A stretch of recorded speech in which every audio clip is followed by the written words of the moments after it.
in English education from Stanford University.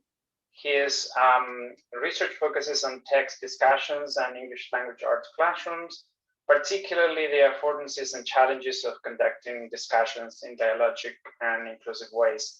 His doctoral dissertation is titled Attending to All We Elicit, Students' Skepticism of Dialogic Practices and Stances. And today he will be presenting a chapter from that work. Dr. Aiello is a former fifth grade teacher and more recently taught education courses at Mills College and provided professional development through Stanford Center to Support Excellence in Teaching. He is currently a postdoctoral scholar for the Teachers as Learners Project, housed at UC Davis, a project funded by the James McDonald Foundation. Since 2013, Dr. Aiello has been attending and presenting his work at numerous national conferences such as LRA, NCTE, and AERA, and his work has been published in the Harvard Educational Review and is currently working arduously on several projects in his new role as a postdoc. Liam is the proud dad of a toddler, Emil, whom he is raising with wife Valerie in San Francisco. Liam is yet to meet in person most, if not all, of his colleagues at UC Davis. And in the meantime, we hope you can get to know him a bit more today through this presentation. It is my duty to inform you that, like myself, Liam is very aware that his hair keeps growing, although I just noticed that he just got a cut. But it keeps growing during lockdown, and that he most certainly will have to fix it during this presentation. It is my pleasure to introduce you to my dear colleague and writing buddy, Dr. Liam Aiello. Oh, Sergio, that was such a wonderful introduction. I appreciate it. Sergio and others, can you hear me? Can you just give me a thumbs up? You can hear me? Okay, great. Yeah, all the funny things we're going to remember from this challenging time. Sergio and I will remember how much I fixed my hair in my meetings with him. That is, gosh, I'm glad that's our takeaway. No, it's such an honor, Sergio. Thank you. I'm really humbled, and I hope that I can repay the favor one day in the future.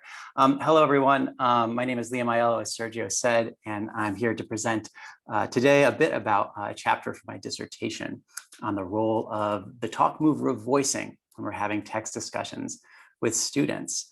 I want to, before I get into that, can we just take a moment? As Sergio kind of said that in these funny circumstances, I've yet to really meet a lot of my colleagues in person. And so not knowing much about the genre of the Braun bag, I wanted to know who was in the room. So could you quickly add to the chat your name, your relationship to UC Davis, and what brings you here today?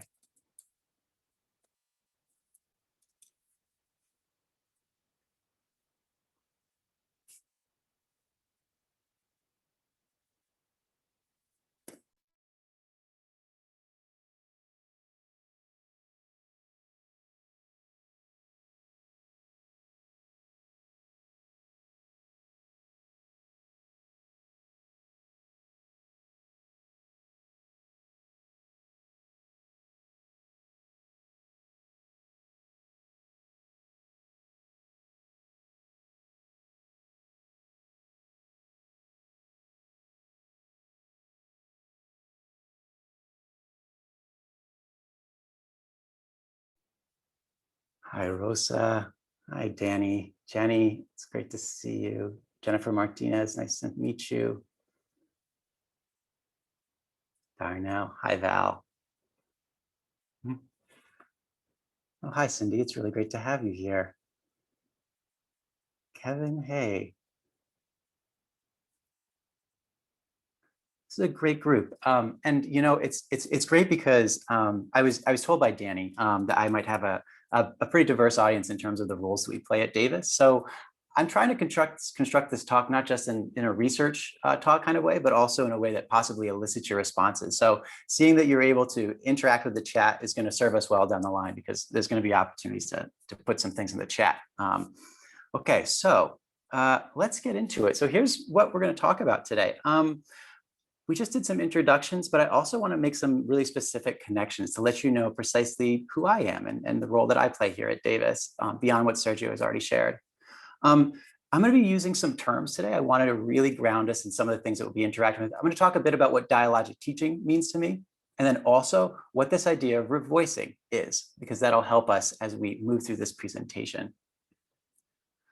I'm also going to ground us in some of my goals for my presentation. The thing that I want us all to think about together is the idea about what our priorities are when we use the move of revoicing, when we interact with kids in discussion.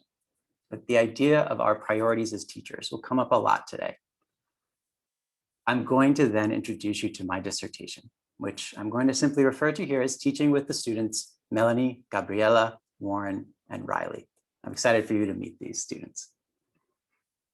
I'm going to do an overview of my findings, but I'm going to try and make it more interactive, giving you an opportunity to think a little bit deeply, particularly about the student's Riley and his response to my dialogic teaching. I'm going to talk about some takeaways that I think that I can draw from my dissertation, but also that I'm excited to be continue working on as my role as postdoc here at UC Davis. And then we'll make sure we have time for questions. But I want to make two really specific connections right now. This is, Danny framed this as kind of an introduction to this group. And I want to give thanks to two groups of people. This group might not know that they're getting thanks from me, but they were 2 weeks ago's Brown Bag speakers, Dr. Cuellar, Dr. Deeb Sosa, and Dr. Guerrero. It was my opportunity to see what a brown bag looked like, but also hear a little bit about what those scholars really cared about. As they talked about UC Davis being a Hispanic serving institution and the structures that they're putting into place to move it from being a Hispanic serving institution to a Hispanic thriving institution for its Latinx and Chicanx students, I found myself feeling like my thinking and my research also belonged here at UC Davis. These ideas about how we foster belonging, how we foster conversations about what it means to be insiders and outsiders in places defined by white norms. These conversations matter a lot to me. And while they paid attention to them at the level of higher education, I'm going to be paying attention to them at the level of classroom discussions of texts in middle school classrooms. I also want to thank and name my teammates on the Teachers as Learners team. Steve Athanassis, Jenny Higgs, Lee Martin, Megan Welsh, Alexis Patterson-Williams, our host today, Danny Martinez, and my colleague and postdoc, Casey Mastrop. They represent a group of thinkers who are thinking a lot about classroom discussion. And since I take that very seriously, I too feel really at home working with them here at Davis. The things that I really care about their project are that they think a lot about teachers as learners, the knowledge that we can gain from teachers as practitioners. My dissertation was defined by practitioner research, and so I'm really excited that they care about that. And the other thing that we're going to talk about today is learning through the tensions we experience as teachers, when the priorities we have for teaching conflict in our minds and compete for space.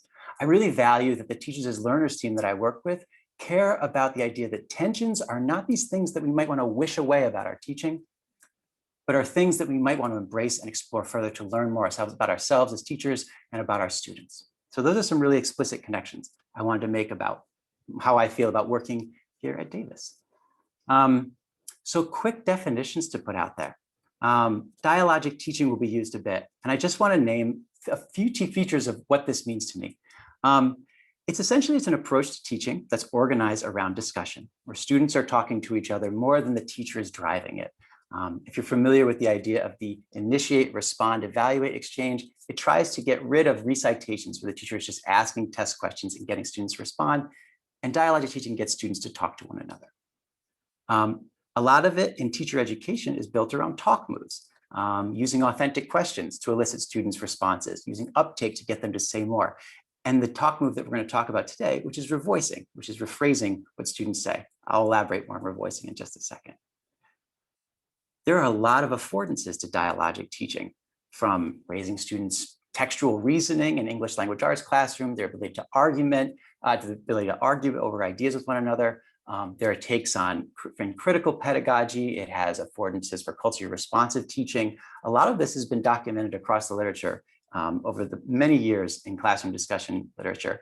But despite many of these affordances, it's also a very rare thing to see in classrooms. It's very challenging. And we're going to think a little bit about what the challenges and affordances of dialogic teaching are today. But know that I orient myself to dialogic teaching. I see it as a good thing, and it's something that I tried out in my dissertation.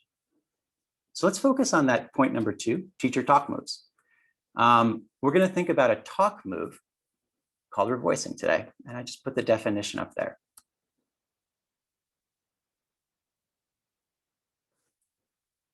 These talk moves, revoicing is something that you might find yourself doing as you're following along with someone in a conversation, repeating back to them what they say. But when you use it in classroom discourse, it frequently uses the following features. It has a so, you, said, and then that, the content. It has these 4 defining features you frequently hear a teacher say. So I heard you say that, this character believes in this. And you repeat the student back to them. So designates the fact that you're going to align them with something that's been previously said. The word you might even hear a teacher saying the student's name and assigning what they said to that student. So I heard you say, or I hear you thinking, is a phrase. It's called a laminating verb, as O'Connor's and Michael's use them. It's a verb to basically orient all the students to what's been said. And then that implies the content. And I just want to be really specific about what I mean by revoicing by offering up an example. And also I just noticed that there's a math ed scholar in the group. A lot of this research has been done in math ed, and I'm going to be applying it to English language arts today. So here's a revoicing excerpt, multiplying with rectangles. It's drawn from an article on how this plays out in math. I'll give you a moment to read it. I'm also going to highlight the teacher's revoicings.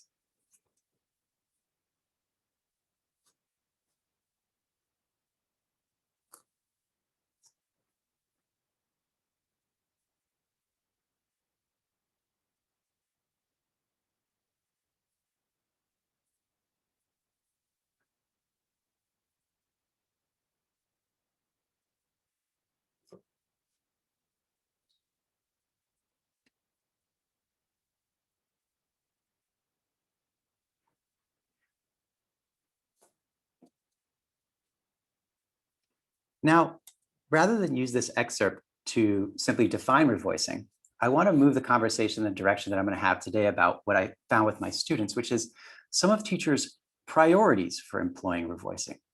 Why might a teacher repeat back to students what they've heard? I want to give this group an opportunity to just think that over a little bit. So here's what I'd like to ask you to do. Can you think a little bit about what does the teacher in this vignette seem to care about in terms of their revoicing? What does the teacher in this vignette seem to care about? Please add your thoughts to the chat, and I'm going to bring the vignette back up. Okay, we'll take a moment till I see a few responses in the chat.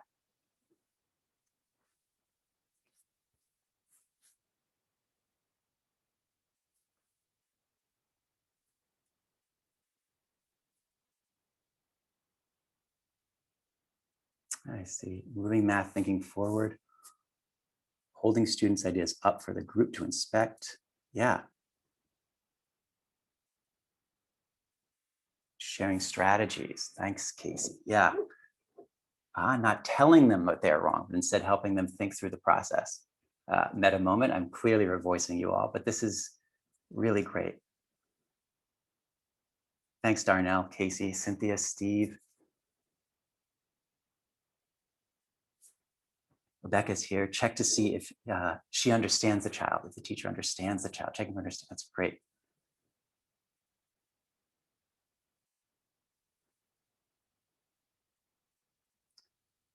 I'm going to let any of you who are still typing have the last word. I'll just pause for a moment to see if anyone wants to add anything more.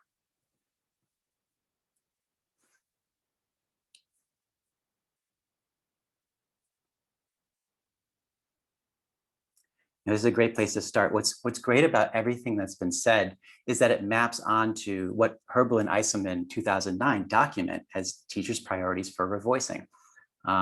It's what they assume doing revoicing might be able to do with their students. But what's also interesting in looking across some of your responses is that there's so many priorities that this teacher might have. It's potential that some of these priorities might conflict. For example, I'm thinking a bit about the idea of moving mathematical understanding forward. Caring a lot about that might inhibit your ability to say, I don't know, hold students' ideas up to the group for inspection. When holding students' ideas up for inspection might slow things down. It might ask students to have to linger on, say, a non-standard idea or an idea we consider might be wrong. So perhaps this teacher might be experiencing some tensions as they use revoicing. Should I linger on this kid's idea knowing that it's complicated and hard to respond to, or Should I, just move us on because there's different teaching to be done, or focus on another student's utterance? There's a lot that can play out as a teacher is choosing to revoice. And I consider these things in terms of tensions, as competing priorities that we hold as teachers. And the idea of tensions is a word that is used a lot in ed research, but I really like the definition of competing priorities, different things that we want to do that might jockey for our attention as we're trying to make decisions, instructional choices in the classroom. I also see tensions, and as I mentioned, the teachers as learners team caring a lot about them, as transformative learning moments. The fact that tensions sometimes feel like things that we want to just do away with and not have to deal with in teaching, but in fact, lingering on them and thinking about how difficult discussion can be because of the many choices that presents to us may actually foster learning about discussion. I think that's rich potential for that. And then I also want to raise the idea, because I come at this thinking through the theoretical perspective of dialogism. I think a lot about the fact that classroom spaces are multi-voiced, that there's a lot of priorities at play, and that frequently in the literature around tensions get talked about in terms of inside the teacher's head and in terms of two competing priorities, almost like a dichotomy. I've begun thinking a lot more about what it means for tensions to be multivalenced, to have a lot of different pulls in different directions, and also to be a bit outside the teacher. And that's what I want to focus on today. The fact that some of the tensions when it comes to us fostering dialogic teaching might be because we're interacting with students' priorities for engaging in discussion. Oh, I want to focus really quickly on a tension that's described in some data that I'm working with Sergio on. This is a teacher describing a tension using revoicing.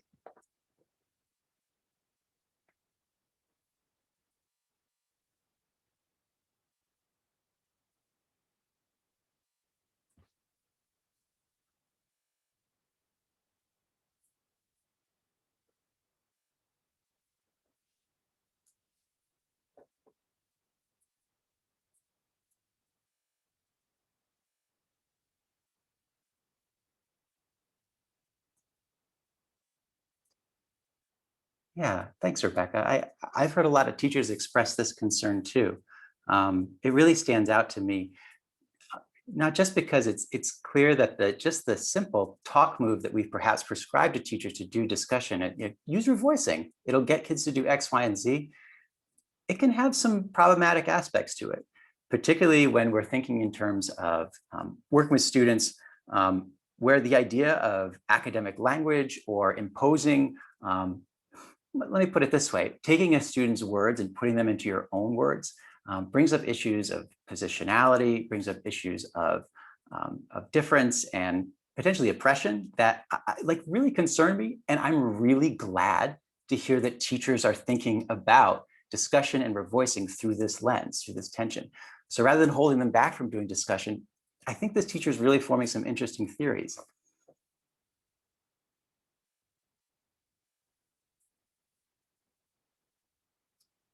I also really value the fact that she writes, as my students noted, they often lack the confidence to speak in class. This teacher's administered her survey, and so she's also kind of bringing in the idea of what students have to say about their priorities in the classroom.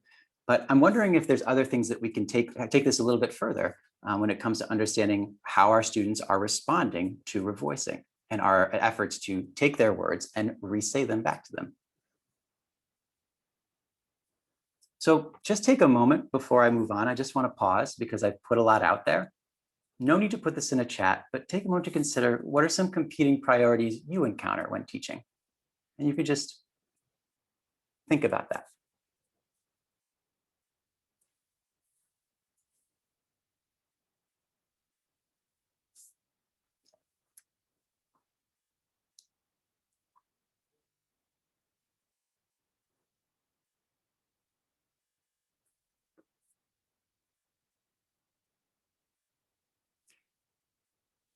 All right, let's give this a shot. So with these competing priorities and potential tensions that we have in our minds, I'd like to also introduce the idea of students' priorities. this is something that my advisor has written about children's intentions. They're no stable, simple matter. They're constantly in flux. They are fundamentally irreducible to a contextual and atheoretical notion of student interest and motivation. Indeed, because student intention emerges dialogically and cannot meaningfully be considered as the property of one participant, teachers should be wary of assigning fixed intentions or even of the notion that students can be assigned challenging and serious epistemic roles a priori, as though such roles were a straightforward outcome of a design. That's a bit of a mouthful, but the way that I interpret it is offering teachers talk moves to elicit student thinking, such as revoicing and authentic questions, only asks part of the question. It has this assumption of a one-to-one relationship between the talk move and what will happen with students. And I feel as if nailing down precisely how students might respond to a move like revoicing is a more challenging endeavor. And that brings me to my dissertation and the big questions that I wonder.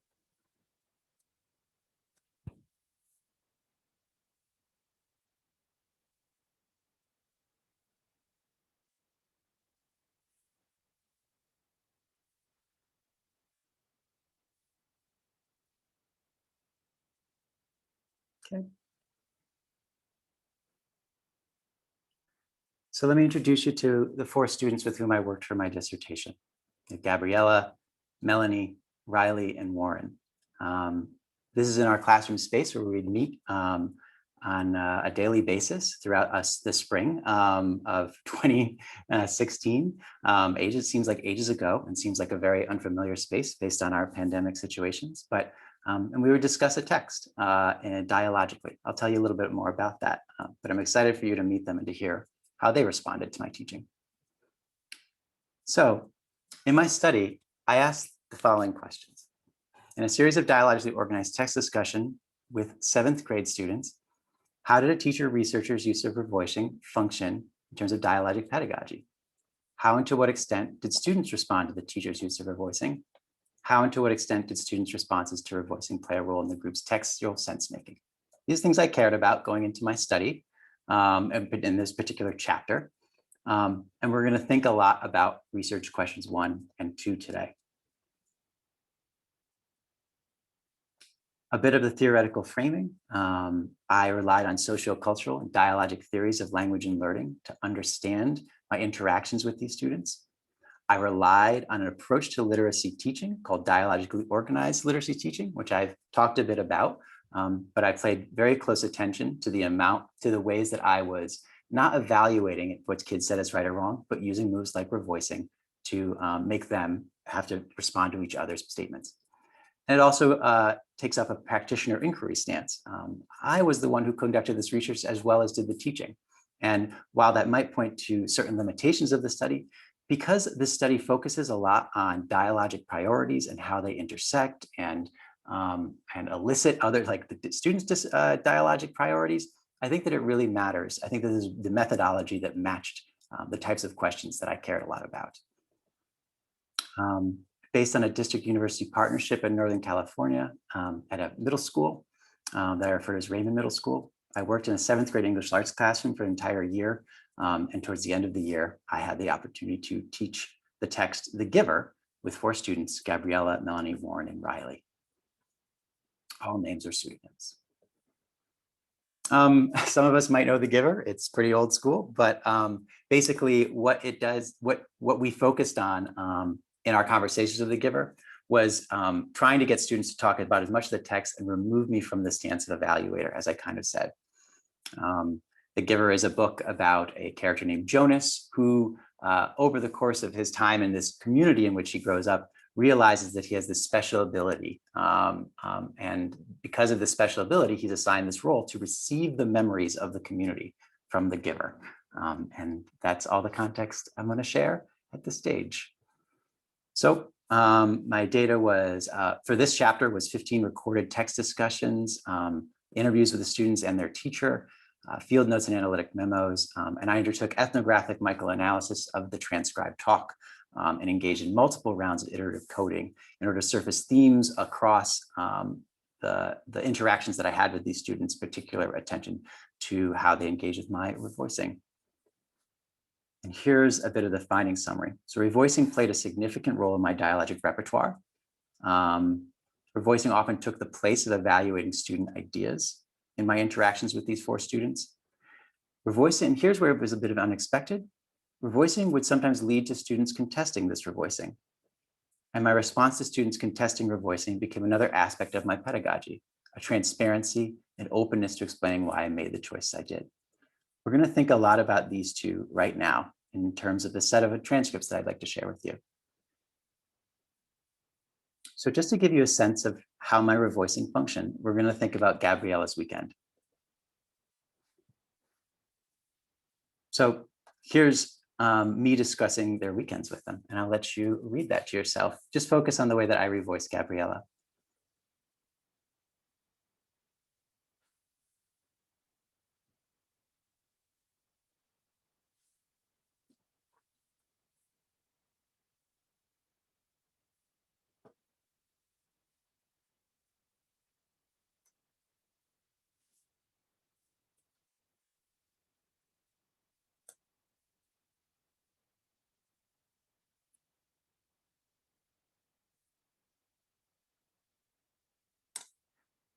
So this sets the stage. I choose this excerpt only as a setting of the stage, largely because I wanted to show that in the priorities that I brought to these interactions, I want to name them explicitly for you. This didn't have to do with the text at hand, but I frequently employ revoicing outside of our text discussions. I use it to build relationships, to let kids know that I was interested in talking about what they were talking about, and to also try and create good discussions and conversations between the students. But you also see students, excuse me for a second. You also see it eliciting more talk from the students. And that was a really interesting and expected response when it came to revoicing. But as I moved further down these transcripts, I'd like to think a little bit about what might be unexpected about how they responded to the revoicing. So this one has to do with a conversation of a section of the text. As I said in the book, the giver is this old man in the community, and he transmits memories to Jonas to share with him the experience of the community. It's kind of mystical, fictional act. And something that I wasn't expecting students to talk about was this portion of the text where the giver places his hands on Jonas's back to transmit the memories. And the group of students were all really confused by this. They're like, why wouldn't he put his hands on Jonas's brain? That's where memories go. And so I'd like to read through this transcript with you and think a little bit about Riley and how Riley is responding to my revoicing.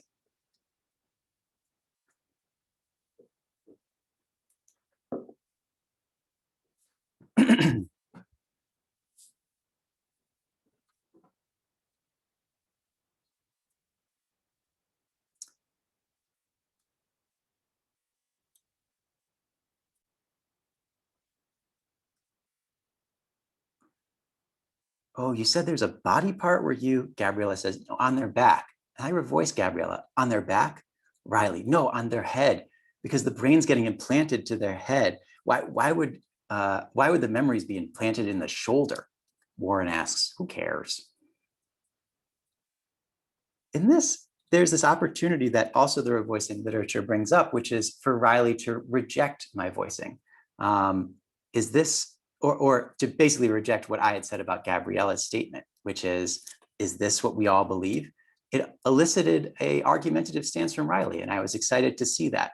I wondered whether my revoicing of Gabriella would have gotten Riley to say what he had said, had I just evaluated Gabriella with, no, I'm sorry. I think that you mean, the brain, or actually the brain is the more accurate place where he should transmit the memories. But this gets Riley more engaged with the text, and I'm excited about that.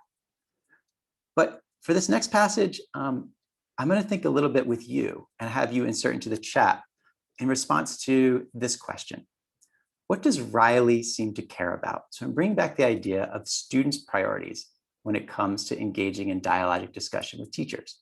So let me put the transcript up of what their conversation sounded like as it went onward.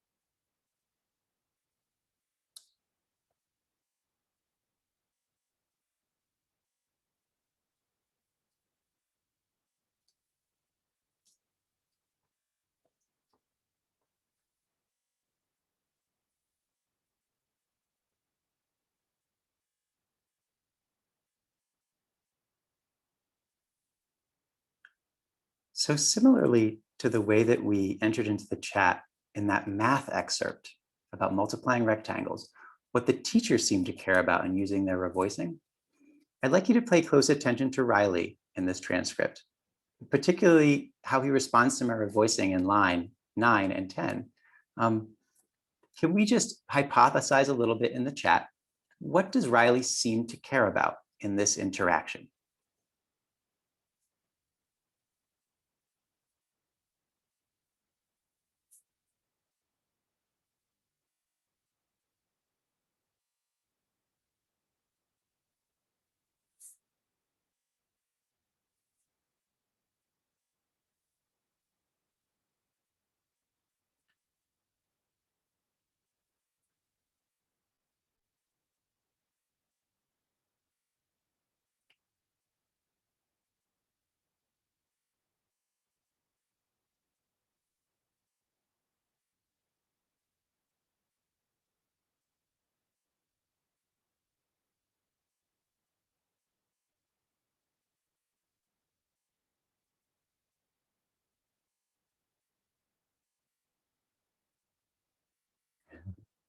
Thanks, Kevin. Steve, thanks. Rebecca, that's really fascinating. Yeah. Consistency, Cynthia, that's really great. I like that.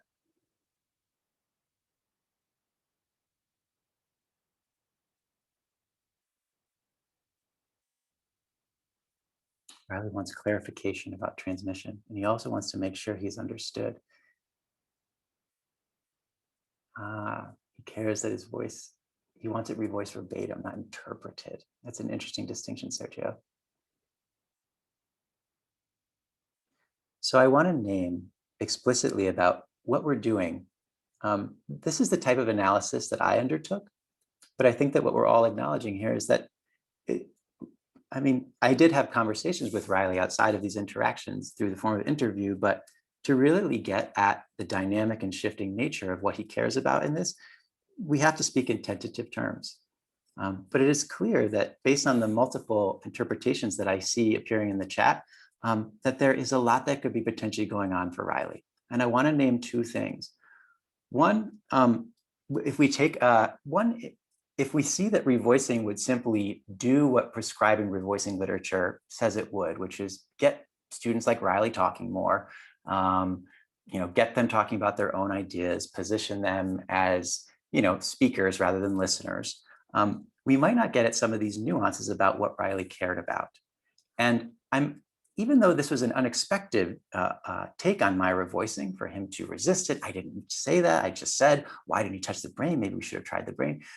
Based on what you've posted, we're really understanding Riley as a reader in this situation. And we're also engaging in something that I would, and my Teachers as Learners team thinks a lot in terms of noticing. We're noticing Riley's response to my revoicing, and we are making some interpretations about who he is as a student and who he is as a reader. I want to be really clear. My orientation to literacy research sees Riley and all of his peers in this setting, not just as textual sense makers, but as textual sense makers in a social context where the kinds of moves that I was making as a teacher and his fellow students were making were eliciting this kind of sense making from him. So I see these things as intimately paired. And so I see his response as really interesting. And I'm glad it elicited such a response from you. Let's get to one of my favorite excerpts. Here's another takeaway. Here's another moment. I found that students move from interpreting the text to also thinking a bit about my teaching at times. And Riley features in this excerpt. This is on another day. And the topic of conversation also had to do with transmitting memories. In this setting, the 4 students are thinking deeply about the fact that Jonas can now give memories to other people. And Jonas has a little baby brother named Gabriel who won't go to sleep. So Jonas makes this risky choice to give a calming memory to Gabriel. And the students are deliberating whether he's giving it to Gabriel to make Gabriel go to sleep, or if he's giving the memory to Gabriel so that they could both go to sleep, because a crying baby would cause Jonas to have to stay awake too. So is he letting Gabriel go to sleep, or is it for Jonas to go to sleep? Have a look and please think about the same thing. What does Riley seem to care about?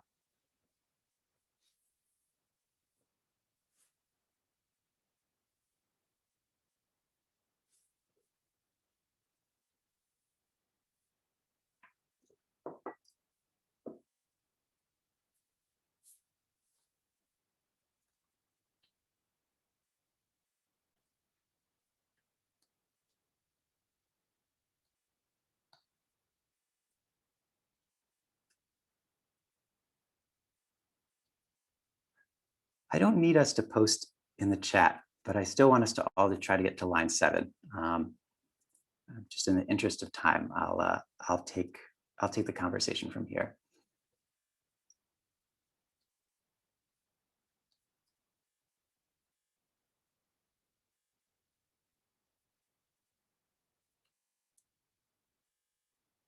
This passage raises a lot of questions for me. I think it's somewhat rare, and I'm wondering what it was about the teaching that surrounded this moment, or Riley's feeling in this moment, that he felt the urge to move from making sense of the text to making sense of my teaching. I think that his take on my teaching is something that might really, turn me off as a teacher if I encountered this interaction. It's very resistant. It's very contesting. It's charged. And I wonder, I could see myself as a teacher wondering if Riley really wants to participate in discussion or not. But knowing what I know about Riley and having seen what my revoicings have elicited from him in the past, I know that he seems to also really care deeply about his ideas are heard, how his textual ideas are heard, but also how he's seen within the group. And for him to express that he has some knowledge of my teaching, even claim that it was somehow inauthentic, shows me that he has really a rich array of dialogic priorities, ones that don't make me think, oh, I've used dialogic teaching with him and it just doesn't work. But rather, I've used dialogic teaching with him and it seems like there are things that he cares about that I need to really reconsider as I readjust my efforts to run discussion with him and his peers. I just leave this out there because I think it highlights the fact that as we consider tensions in our priorities as dialogic teachers, really bringing in the student priorities seems like an important facet of all this. And so that's where I want to end. So I want to end with my implications before we get to questions in terms of problem posing and solution posing. One is, and this is a picture of teachers with whom I worked, where we taught through talk moves. I worked for a professional development, fellowship at Stanford, where when we taught discussion, we said, use these talk moves and they will have this effect. I think that in the literature around how we foster discussion, how we scaffold discussion with our teachers, with our teacher candidates and in-service teachers, there is this, at times, a belief that there's a one-to-one relationship between using these talk moves and the type of talk that will unfold. And I think that it's worth interrogating and complicating that. That excerpt from that teacher who thought about revoicing and said, hey, there's some tensions here when I want to rephrase what students say in academic language. I feel uncomfortable about that. Teachers are already theorizing. I can understand that teachers are already theorizing and problematizing these talk moves, but I think acknowledging that more as practitioners would be really worth our while as we think through how we foster discussion in classrooms.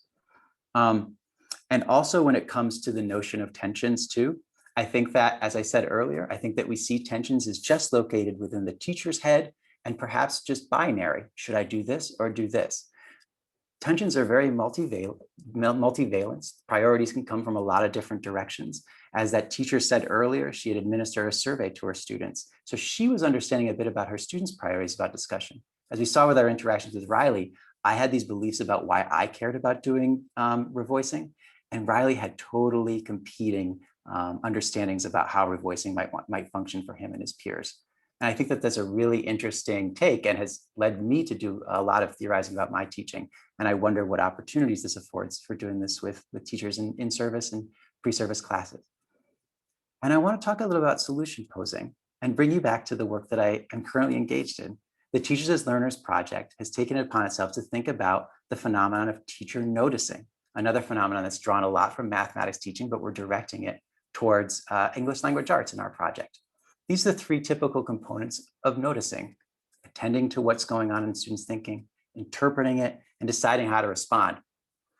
And I argue that the activities and exercises that we were going through as you're looking at through the transcripts were bounded by my request to look at revoicing, but actually elicited a lot of interpretations from the group in the chat that might be very healthy conversations to be had in teacher-ed classrooms. How are we interpreting the student's priorities as a reader, as a social being in this space? I think that I'm excited that this is the project that I'm working on, because I feel like there's a lot of conversation between our ideas. And I want to pause there. I'm sorry I went over a little bit, But I think that I think I'd like to just pause there just to make space for some questions. Thanks, everyone. Looking forward to hearing what you have to say. Thank you, Liam.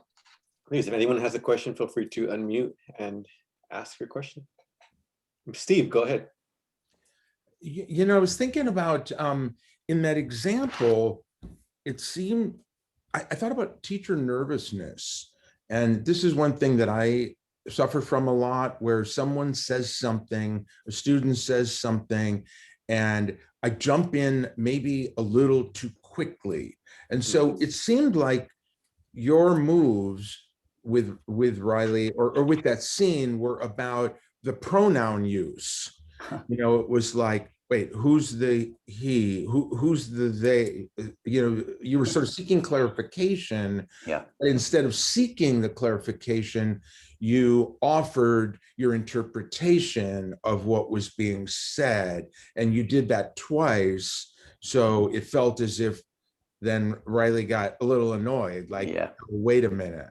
Yeah. But anyway, I don't know, I was thinking about that nervous impulse that we often have. Yeah. Yeah. I think a lot about that too, because the revoicings weren't always accurate, what I said.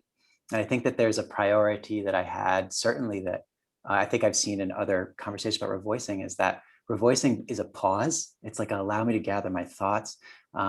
These ideas are coming so quickly. I'm not even quite sure if I'm hearing you correctly. Yeah, it's almost like a life raft, and I've used that before.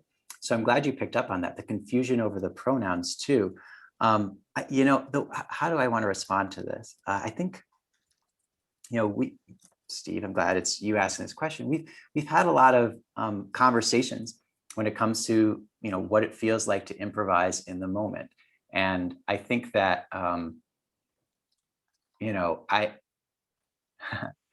here's the thing. I find it really interesting that Riley felt authorized to kind of call me out on my wrongness. I could picture a group of students just rolling with it, being like, Mr. Ayala is really confused today. That raises a lot of questions for me, not just about the potential for dialogic teaching. I don't know if we ever really want to be eliciting a bunch of confrontations in the classroom. I don't know what teachers really love that. But the fact that it occurred in this instance does raise questions for me about Riley, and does raise questions for me about, I guess, what he and his peers believe about what a teacher is supposed to be in that space. As this assured, confident, clear-hearing person who has the authoritative take on everything.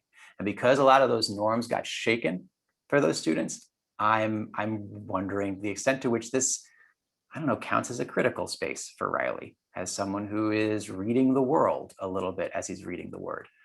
That's a big leap, theoretically, but I just, these are things that I think a lot about. So thank you for that statement. Anyone else?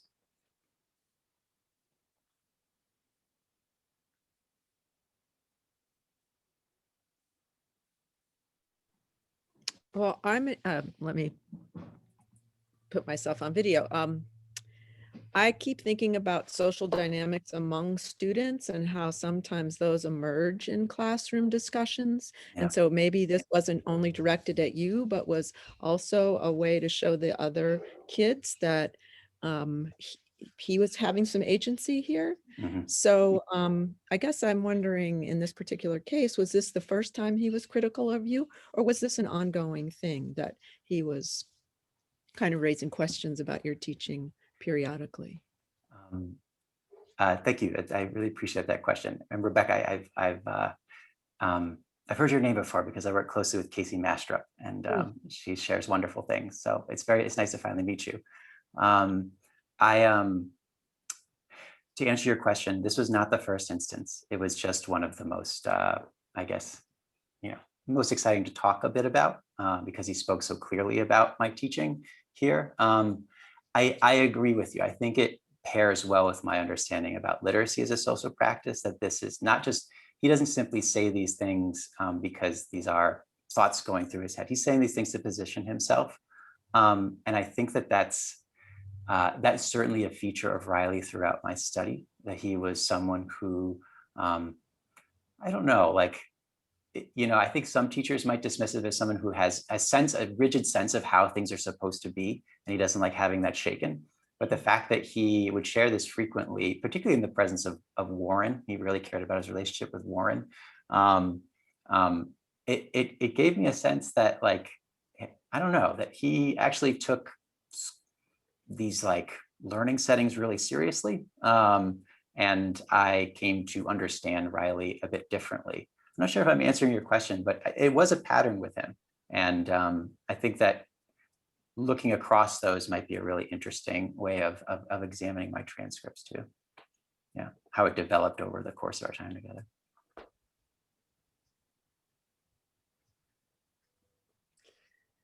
Well, I'm gonna thank Liam for joining us today. And I'm sure, Liam, if you are open to hearing and talking to other folks, as you are new to our UC Davis community, I just want to reiterate, like, and welcome you to the UC Davis community, and I look forward to future conversations and hopefully future face-to-face collaborations as we work face-to-face in the future. So thank you all. Thank you for joining us. And make sure to join us next week as Dr. Gloria Rodriguez and Dr. Enrique Aleman will join us for our next Brown Bag talk, or research seminar talk. Thanks, everyone. Take care.